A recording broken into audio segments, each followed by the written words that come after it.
I think many of the American people voted for Donald Trump because they were feeling some economic anxiety after the COVID-19 pandemic. Many people thought maybe we can vote the other way. And Donald Trump, he's been promising that he's going to fix everything on day one, and maybe, just maybe, he will follow through. But unfortunately, it has just been chaos and complete incompetence from this administration. And it looks like we could be heading towards a recession if Donald Trump and his administration do not get their act together. Now, as most of you probably know, 25% across the board tariffs were implemented against our biggest trading partners, Canada and Mexico. Then Donald Trump came out and said, oh, well, we can pause some for a month for autos. And, Mexico, we can pause some for you too. So it has just been one big chaotic mess. And if anybody knows anything about anything, it's that stock markets do not like uncertainty, and it's economies do not like chaos. And it is the American people that are going to be hurt at the hands of Donald Trump if he doesn't get his act together. So let's go ahead and take a look at what our economy is doing right now. And I want to start things off by looking at where the economy was before Donald Trump came into office, because even the Wall Street Journal said that the next president is going to inherit a remarkable economy. Now, does this mean that the economy was perfect? No. But does it mean by every economic indicator that we normally use to try to look at our economy, were those indicators looking pretty good? Yeah, they were looking damn good. We had strong job growth. We had strong wage growth. Everything was going pretty good. And even before the election, I came out and said, if Donald Trump just sits back and does nothing, then maybe, just maybe, he won't screw anything up.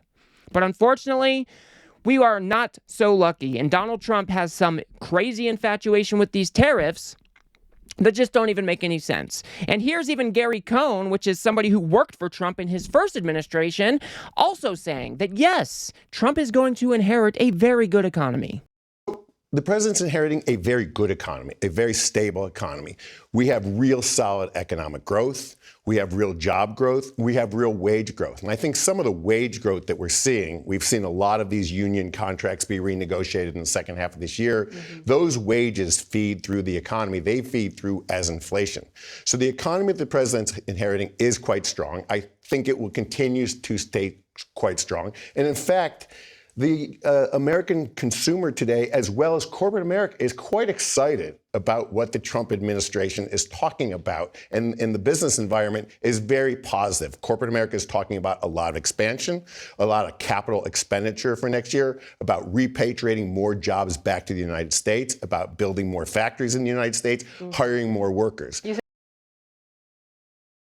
Now, that was the outlook before Donald Trump came into office. Remember, he was even trying to claim credit for the economy doing so well before he came into office. And he said that everybody is anticipating my return and it's all me. But now things are chaotic. The stock market is tanking. Jobless claims are spiking. These are not good things. And we only have to blame Donald Trump. If he just sat back and he just let things play out, if he built on the strong economy that was handed to him, we wouldn't be in this scenario right now. I mean, just take a look at what the stock market is doing for Donald Trump's full first month in office. Stocks are ending a tough week and month Friday as the month's post-election bump continues to lose steam amid investors' wavering faith in President Donald Trump's economic policies, with Tesla, the car company led by Trump's top deputy Elon Musk, leading the pullback.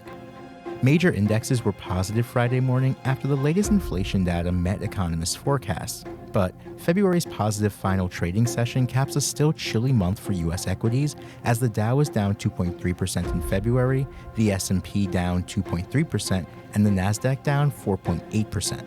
That would make February the Dow's and S&P's worst month since December and the Nasdaq's worst month since September 2023. The bellwether S&P is down 1.6% since Trump's January 20th inauguration.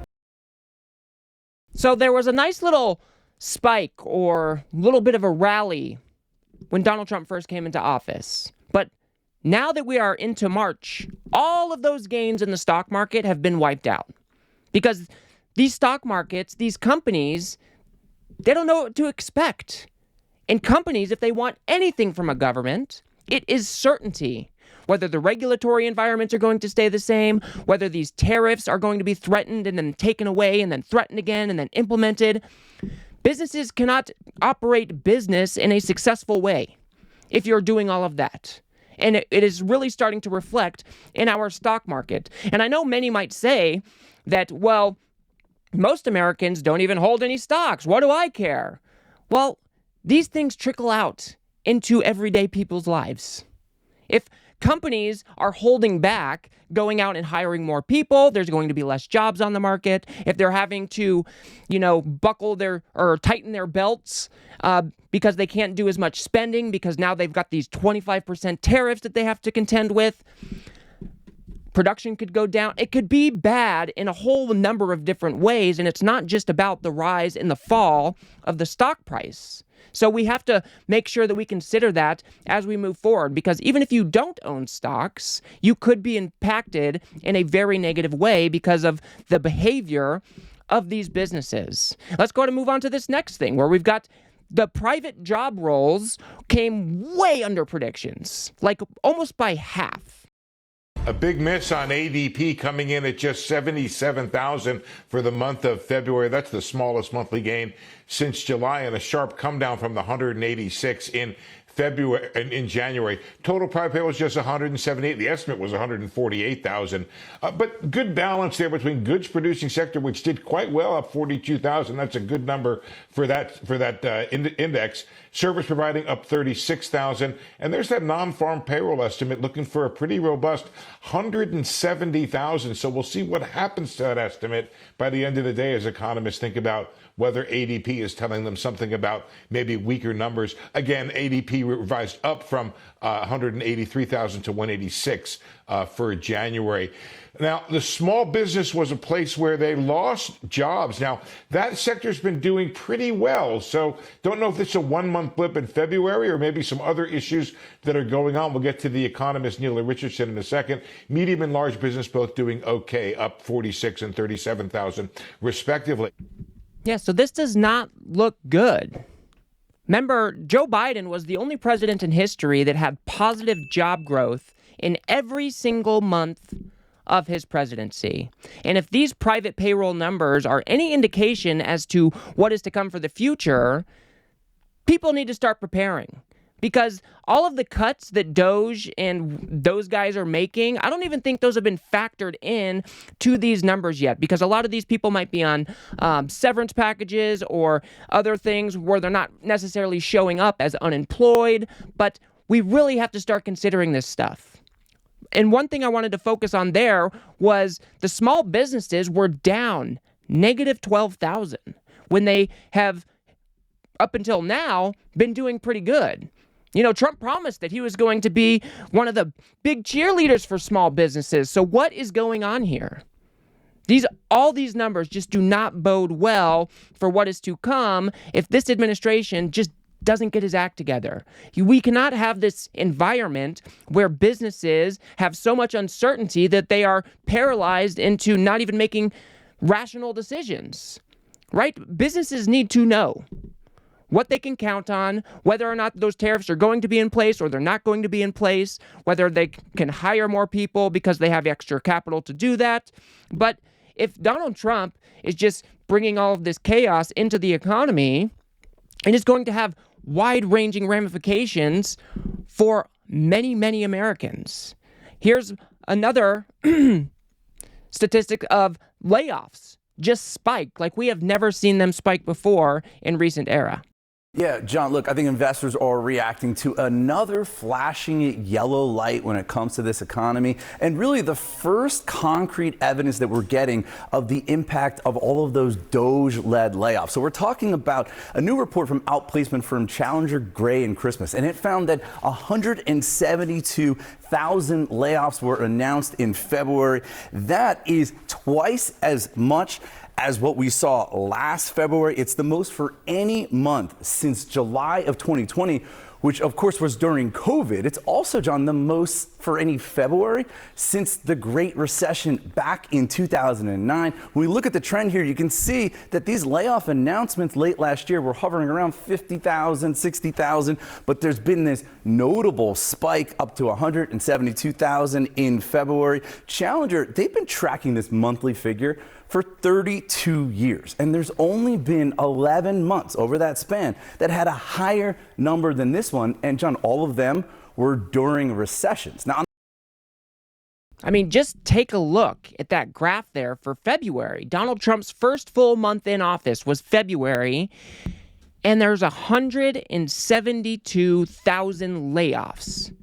And like he said there, the Doge layoffs are starting to factor in here. But just imagine what this means for other Americans that maybe weren't laid off, but maybe they work for a firm that has contracts with the government in some weird way, and now those contracts are no longer being fulfilled. People have been laid off or whatever it might be, and now their sector is going to start feeling the after effects of all of these layoffs, all of this federal fund freeze, all the federal funds being frozen and things like that. That is going to trickle out into the economy. Our economy is a very complex beast. And just because you might not be collecting a check directly from the government doesn't mean that there aren't some offshoot contracts that you are in some way intertwined with that you don't fully understand. That is just the nature of our economy these days. But seeing these numbers at 172,000 is quite concerning, because now you've got all of these people who are entering the job market. Will there be jobs for those people to go find? Very, very concerning here. So let's go to move on to this next thing. This is a big one. Consumer confidence is falling off of a cliff right now. People are looking at what Donald Trump is doing, and they're saying, shoot, maybe I should start saving. Maybe I don't need those extra pair of shoes. Whatever it may be, consumers are not happy.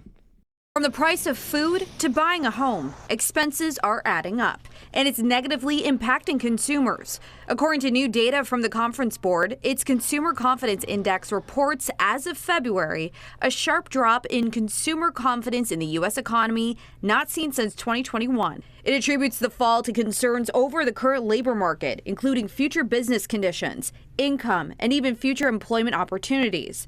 The looming trade war with Canada and Mexico is also a top concern, as well as worries over inflation and a possible recession happening within the next year. So is this...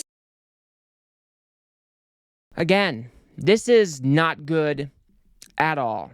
Consumers need to feel confident that they've got a positive future ahead of them. And if they do not, they're not going to be out there spending money, which means there are small businesses that will inevitably go out of business because those dollars aren't running through the economy anymore.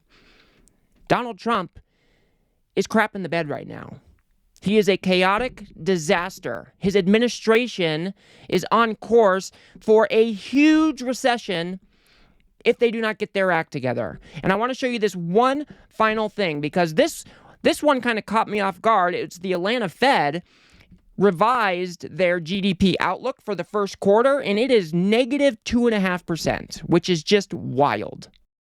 With the Atlanta GDP Nowcast that they do, where they, on almost a daily basis, they're pulling in different economic data to form an estimate, a real-time estimate for what first quarter GDP is going to be. Now, right now, it's at negative 2.8%. As we've talked about this measure before, we do see it change quite a bit before we actually get the first quarter GDP reading from the government. But this is one of the things that is raising some concerns about the stag part of stagflation.